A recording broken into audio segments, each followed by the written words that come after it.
Hello, and thank you for joining us today in a sponsored content webinar series.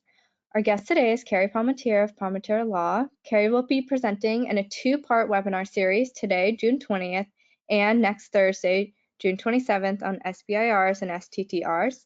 Both sessions are complimentary and recorded, and you can find the recordings on our YouTube channel.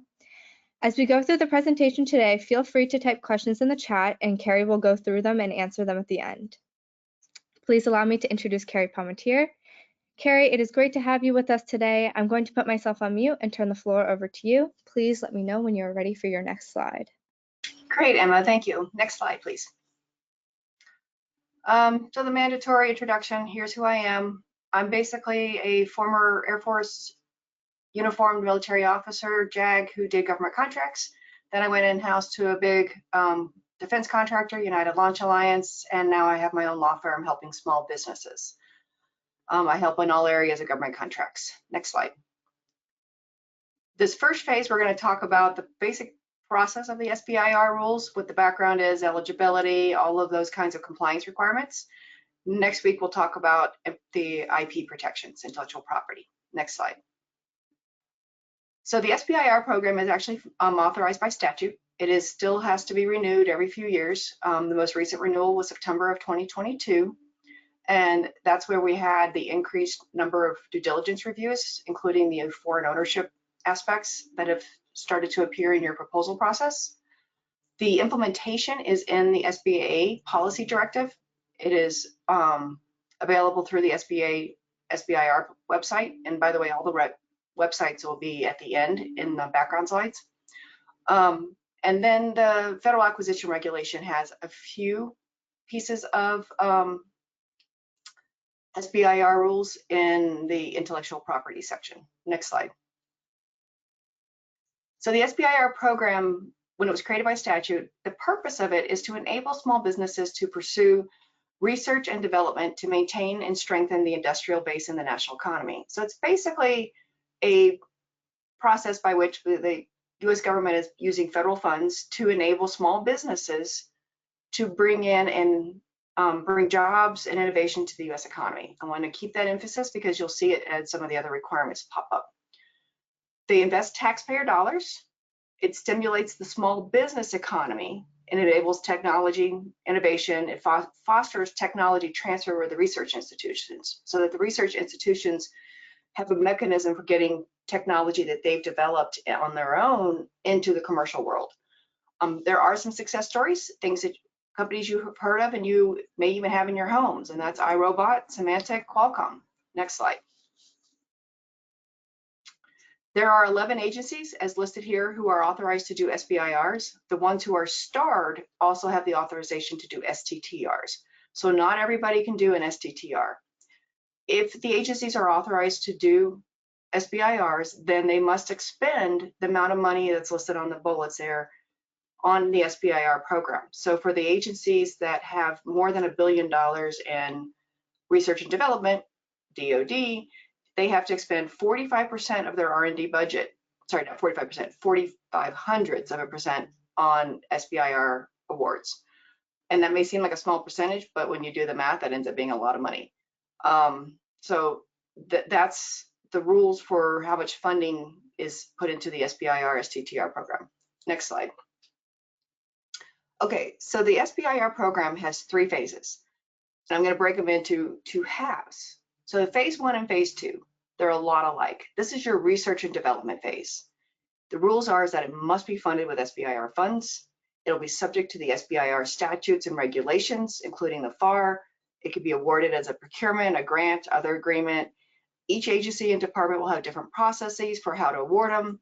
It'll be managed by an SBIR program manager, so somebody who understands the SBIR rules. And you know, one note is that in these phases, phase 1 and phase 2, you must control, a small business must control and be responsible for the contract performance. So that is a bit of a change for small businesses, but it's a good change. Next slide.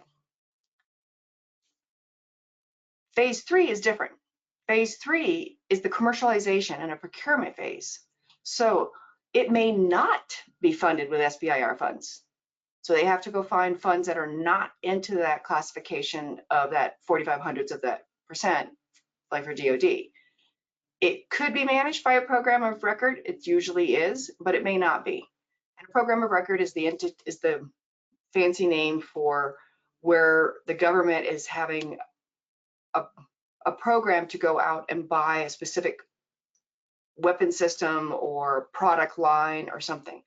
And so your program of record, the small business could be a subcontractor or it could be the prime.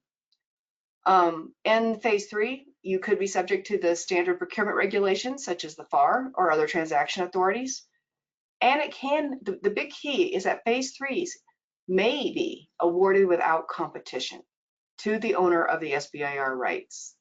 So that is one of the key benefits of the SBIR program, is because now if you have that SBIR technology and the government wants to buy the production phases of it, it doesn't have to compete the work. It can award you on a sole source basis. And I do use those words carefully because it's not a mandate, it's a permission. In other words, the government could say, you know what, yes, that SBIR technology exists. We, however, want to see what else is out there so they can compete for the end result of here's what we want the technology to do, and you could provide one of the options. But they could also say, you know what, it's a phase 3. We want to continue to buy it, and that's all they need to do. So next slide. Here's a nice comparison of the SBIR versus STTR programs. They are different programs, but they're very much alike because when you do the comparison, the key differences are that if you have an STTR, you have to have a nonprofit research institution as your partner. The PI, principal investigator, could be employed by the small business, but could also be employed by the research institution. The work allocation differs. So under phase for the SBIRs, the small business must perform a much larger percentage of the work, whereas under an STTR, the research institution must perform at least 30% of the work. The government, we've talked about how much money they have to spend.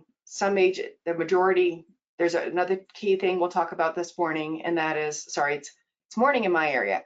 If you have a majority venture capitalist owned company, some agencies will allow for an award under SBIR. Under STTR, it's absolutely prohibited. And under the participating agencies, there's 11 versus 5. But otherwise, all of the other rules we're going to be talking about today apply equally to an SBIR and an STTR. But you just need to read the solicitation to see if it's going to be an SBIR or STTR, or you can choose. Next slide. To be eligible, the small business has to be the prime. The small business must have fewer than 500 employees. So we are not using the small business, the SBA rules with the NAICS codes and number of headcount or revenue or anything else. Those rules do not apply to the SBIR program. It's only if you have fewer than 500 employees, including your affiliates. So if you have affiliates, other companies that you are associated with, common ownership, etc., you'll still need to look at all of those numbers, but it's 500 employees. You must be organized for profit. So this means even if it's small, a nonprofit cannot be the prime. Your principal place of business must be in the United States, and you must appoint a principal investigator who has the appropriate expertise. So the SBIR program is highly technical. That means whoever your program manager, whoever your principal investigator is, has to be technically qualified to do the research and development. And then you must meet the ownership and control requirements. Next slide. Okay, ownership and control requirements. And this is where, since 2022, you will have seen more questionnaires and checks on who is your ownership and who controls your company because of the changes in the SBIR authorization statute. You must be unconditionally owned by at least 51% of US citizens and permanent residents. Foreign ownership is allowed with some conditions. First, it must be a minority interest, so less than 51%, okay? And certain countries are going to be prohibited. There cannot be any ownership interest, directly or indirectly, by China, Russia, North Korea, or Iran. And that is where your full disclosure is going to be, which means if in order for you to comply with the disclosure requirements, you have to know who is behind your investors, your ownership companies, or anybody else who's investing in your company. And you must be fully controlled. This is where the 51% doesn't kick in. fully controlled by US citizens and permanent residents. What this means is that foreign owners who have a minority interest can't have control of the company. They cannot be vice presidents, they cannot be officers, they cannot be on the board. In other words, they can observe and understand what's happening, but they cannot be controlling the management of the company. So if the company is owned by the company, then your company is going to have to comply. If you have a joint venture is actually allowed to receive an SBIR award, then each member must comply. And again, the emphasis, any foreign control and influence of any of those members, the company, all the way through is absolutely prohibited. So next slide. I mentioned it a little bit past, but watch for affiliation issues, especially if you have changes in your ownership, you have new owners, investors. The affiliation rules are the same rules that apply to any small business contract issue, whether it's a small business set aside, your 8A, or women owned, service disabled, veteran owned. We look to make sure that the company is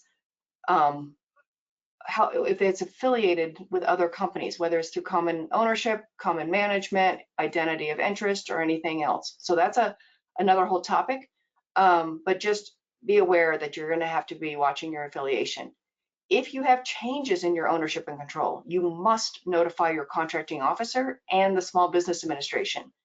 This is different than the standard requirements under if you have a generic FAR or cooperative agreement kind of arrangement. Next slide. Okay, ownership and control. I mentioned it briefly in the comparison between SBIR and STTR, but venture capital firms, hedge funds, investors, etc., often invest in small businesses with high-tech R&D startups because the costs are expensive, and that's what they like to do. And that's not it's not prohibited in any way, shape, or form. Again, keep in mind the affiliation and the foreign ownership control issues. The rules are, though, that no individual firm may have a majority interest. So we're going to talk about where you can have a majority controlled, a VCOC, what we call venture capital owner controlled company, but you cannot have any one of the individual investors have a majority interest. If it's majority owned by multiple different investment companies, VCs, hedge funds, etc., then there are a few SBIR contracts for which you would be eligible, and there are no STTRs for which you will be eligible.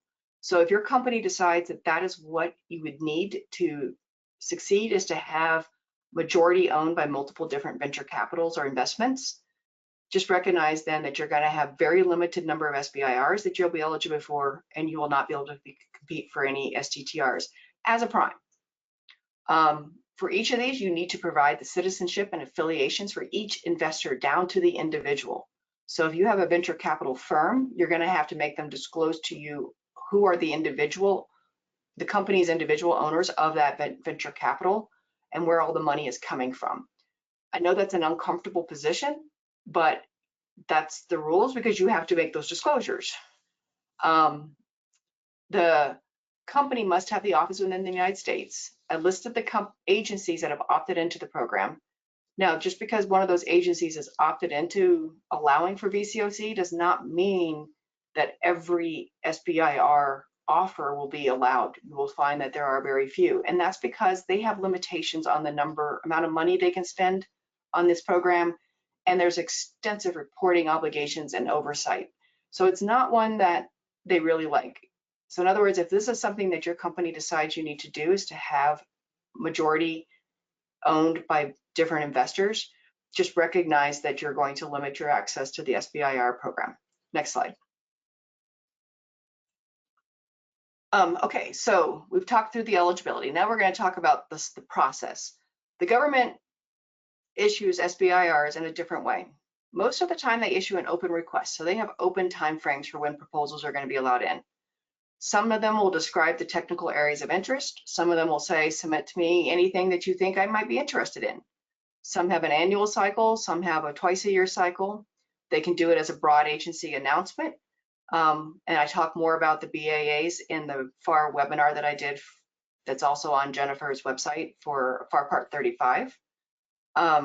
And they could do a funding opportunity announcement. Those are usually for your grants and your cooperative agreements, notice of funding opportunity. So basically, there's a whole bunch of different names for how the agencies do it. I recommend that you, if there's certain agencies that you're interested in, you go into that agency's website to find their SBIR program, and you just read and understand how they each operate their SBIR program. Next slide. The contracts that come out of these, and I say contracts with a small c because even a grant is a binding agreement. It's a contract. It's just that we use contract in this world to mean FAR-based, federal acquisition regulation based. And grants, technically they're, from a legal standpoint, they're still a contract, but they're different under the government rules. And so grant and cooperative agreements are used differently. Each of the different agencies uses different programs. Some you'll see you can use both. Some have a preference for one or the other.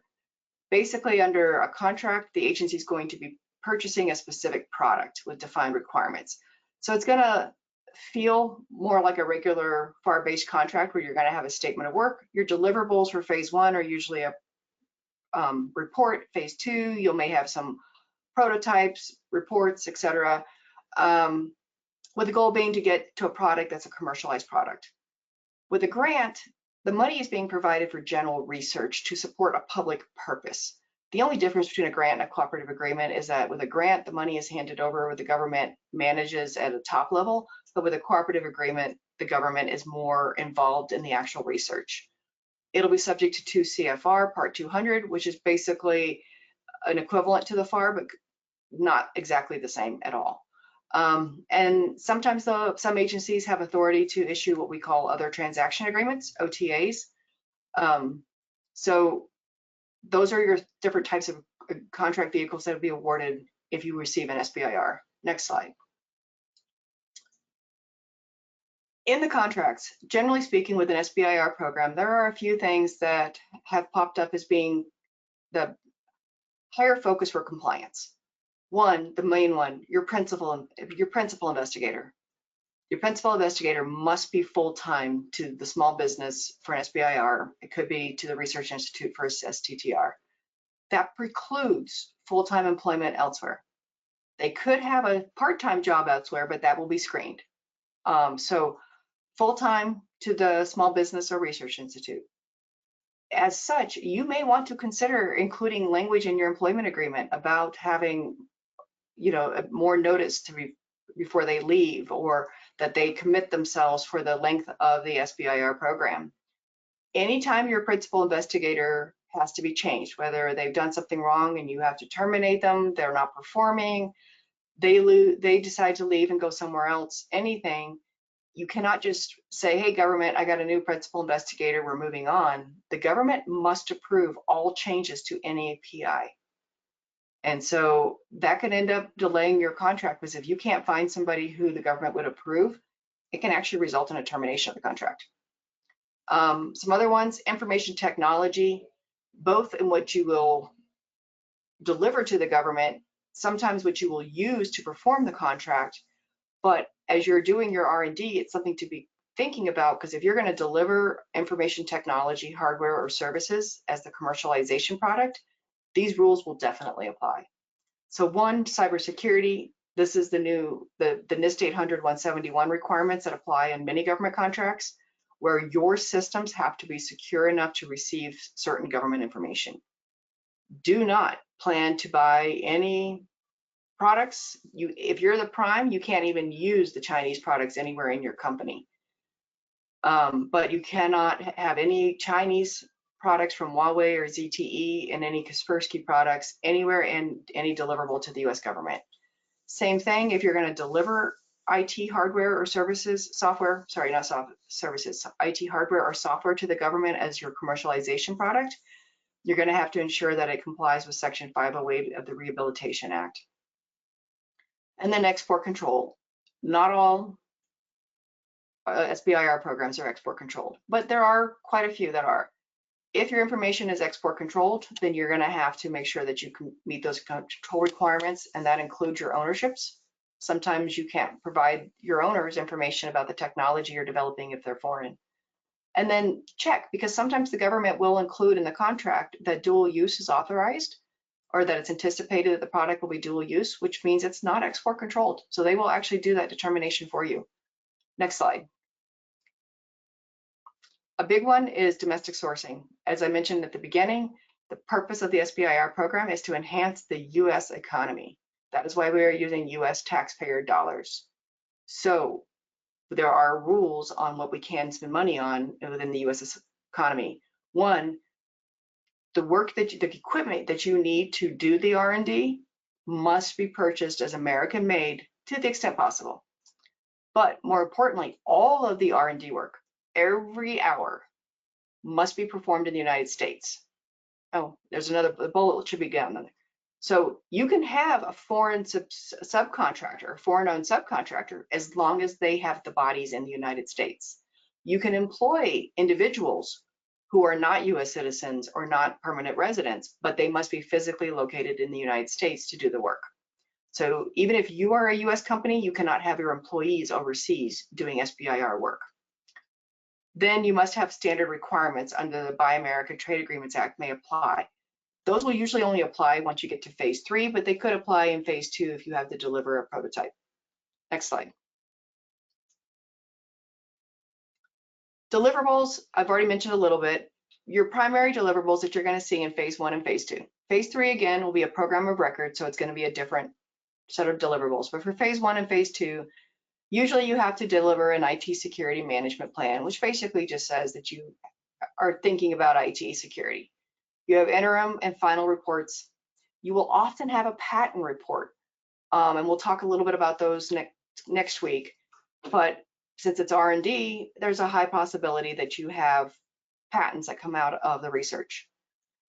Many times in phase 1, they will ask for a deliverable for phase 1 to be your proposal for phase 2. So just, watch that. And sometimes in phase 2, you will have hardware and software code that has to be delivered. For phase 1, you usually just have reports. But for phase 2, you could have a prototype. You could have a software demonstration. You could have a delivery of the actual code. So read your deliverables. The deliverables for your final reports and what's going to have to be, how those deliverables have to be shaped and what they need to look like. There's going to be requirements in your statement of work, which is SOW. And there could be a clause. I've often frequently see a clause that says, thou shalt not include any proprietary export controlled or classified information in any of the deliverables, including your reports, unless approved by the contracting officer. So since almost everybody has SBIR proprietary, subject to the rights, and again, we'll talk about intellectual property next week, you almost always have to get the government contracting officer to approve it. Big thing, we'll talk again, but there's marking requirements. I see export control, distribution statements, your IP rights, a whole host of marking requirements. Make sure you read your contract to understand how to mark those deliverables. Next slide. Business systems, these usually don't appear until phase 2 or phase 3. Your standard business systems that will apply for a small business, usually again in phase 2, will be your accounting, your property, and your purchasing. For DoD, those are going to require DCMA or DCAA approval. That's the Defense Contract Management Agency or the Defense Contract Audit Agency. The first one that usually kicks in is your accounting. If your phase 2 is going to be a cost reimbursement, then you will have to have an approved accounting system. So that means your system has to be able to support the cost elements and comply with the cost principles in the federal acquisition regulations and your grants. So if you have phase 2s, or that's what you're going to get, just know that you need to plan for it. And by the way, as a teaser, next week I have a slide or 2 on how to get the government to help fund some of that. Property, this will be if you start to receive government property, or once you receive a cost reimbursement contract, that you have a property system to be able to track how you pay for that property, how you dispose of that property, and what you can use that property for. The next big one will be your purchasing system. So on the cost reimbursement contracts, showing that you're purchasing supplies and services from your subcontract tiers in a way that complies with the FAR, the DFARS if you're DoD, and grants and cooperative agreement rules. Next slide. Okay, so we've talked about subcontract management now. You are going to be responsible for your subcontractors. So as a small business, that can be a bit of a leap, but you cannot use, oh, my subcontractor just didn't show up, or they didn't do the work, or they weren't here. That is not an excuse for you to not get your work done. If your subcontractors aren't performing, or if you picked a bad subcontractor, then you are responsible for finding a replacement immediately and still getting the work done. So just keep this in mind, that subcontract management is a big part of the SBIR program. So when you're picking your subcontractors, consider, do you have common goals? What are your intellectual property, your liability, and your what's your long-term future relationship with them? Do a due diligence check. Ask some of these tough questions. Are you capable of doing the work? Are you going to be a good partner? Are you going to be liable for your actions? Do you have the appropriate licenses in place? What work task can you do? Make sure they're not suspended or debarred, and validate that they're responsible. So the government checks when you're submitting a proposal, you have to submit information that shows that you are financially, technically, you have enough employees, that you can do the work. Ask the same questions of your subcontractors. There are limitations in subcontracting. So for phase one, the small business prime must perform 2/3 of the research and development. That means you can only subcontract out 1/3 of it. For phase two, it has to be 50%, and so you can subcontract out 50%. For STTRs, you have even less, because small business must perform 40%, the research institute must perform 30%, so that only leaves 30% left for subcontracts.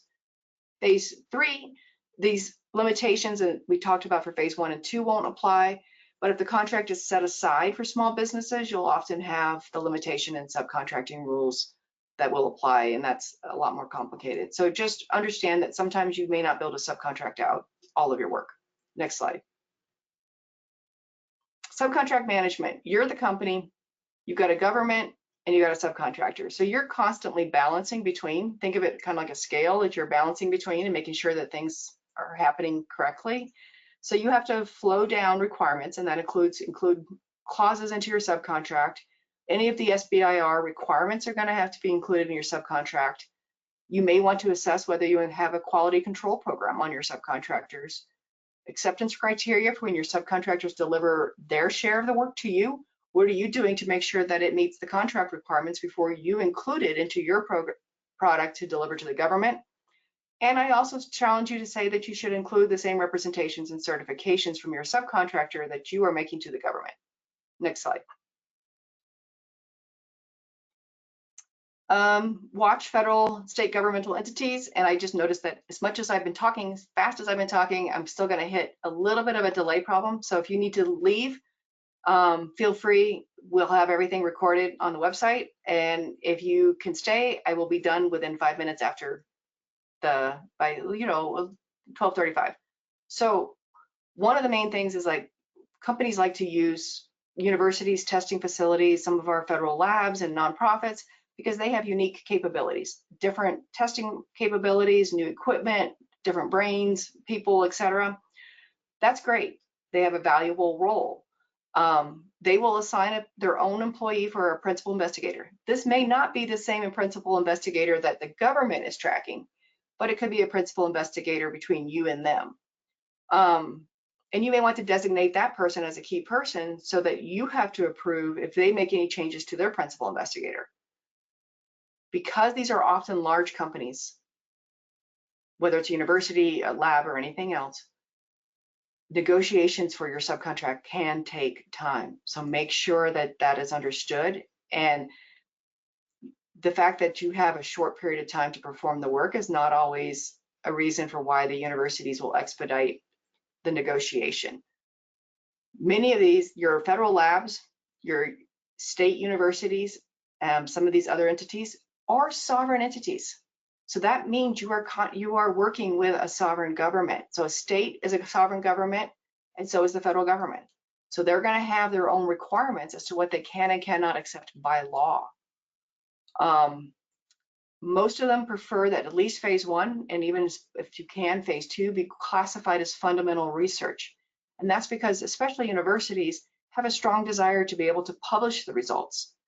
And there's limitations, and this is completely valid, as to the extra controls that they have to put in place for export control and cybersecurity. The designation of fundamental research helps to reduce that requirement for these entities. And that only applies for these universities, testing facilities, labs. It does not affect any of your other subcontractors. If you are in an STTR, the research institute that you pick must be a US university, a US federally funded research and development center, or a US nonprofit research institution. So that's an additional requirement. Other subcontractors, you can have a research institute as your subcontractor, even outside of an STTR. Next slide. Build and manage your team. We already talked about due diligence checks. Here's some questions to ask. Allocating your task. Consider a teaming agreement, which would apply during your proposal phases, and start focusing on building your team sooner. Take the time to get to know them. Next slide. Delays and performance problems.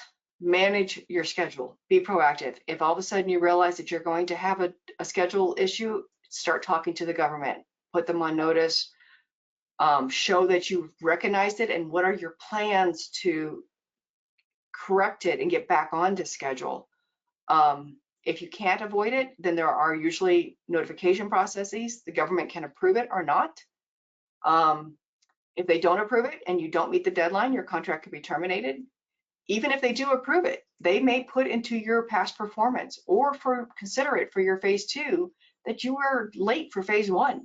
So if you're otherwise equivalent to the rest of the phase 1 awardees who are competing for phase 2, that could be held against you and you may not get a phase 2 award. So try not to have a delay. Do not let this be, well, it's phase 1, they'll let me push it back. I always do no cost extensions.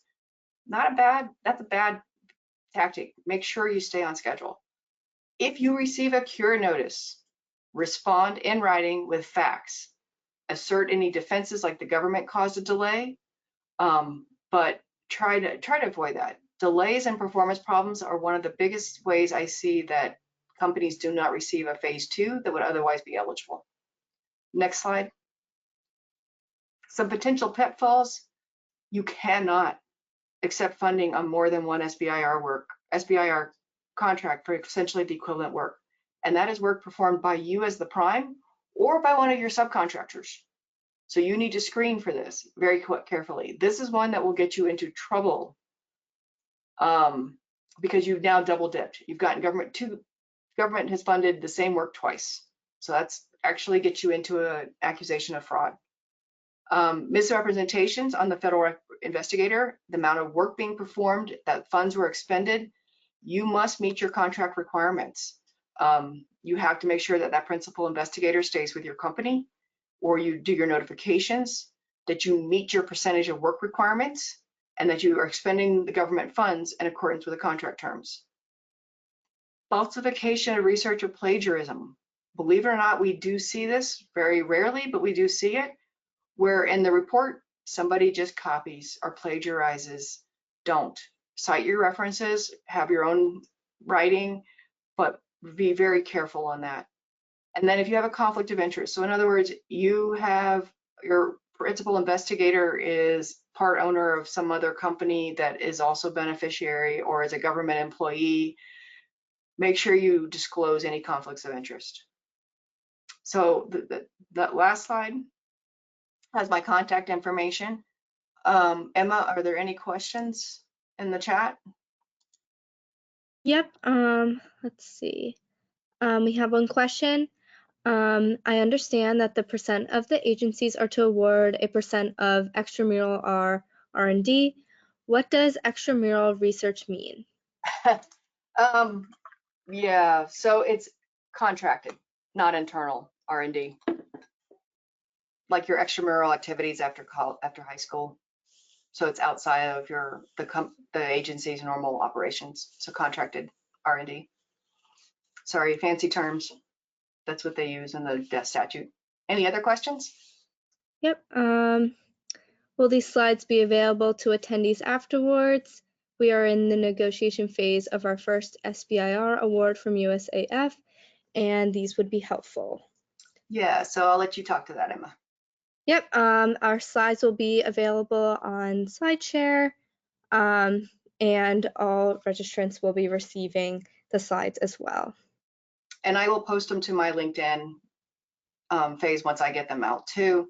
But yes, the slides will be available, and a recording of this will also be available, so you can listen to it as many times as you want.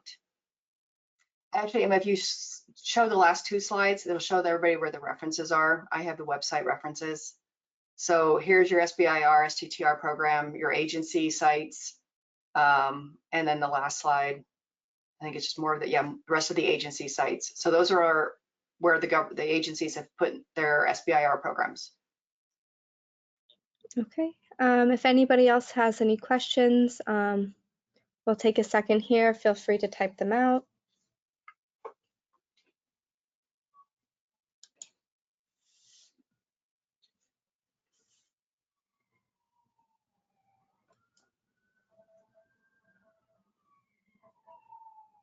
Okay, I'm not seeing any others come up. Thank you, Carrie, so much for all this great information today on SBIRs and STTRs for federal contractors. And thank you to everyone who joined live or listening to the YouTube recording. Please join us in 1 week, June 27th, for part 2 with Carrie. Oh, sorry, it looks like we have one more. Oh, okay, they slipped it in. Got it. Just a thank you. Thank you as well. Okay, bye-bye now.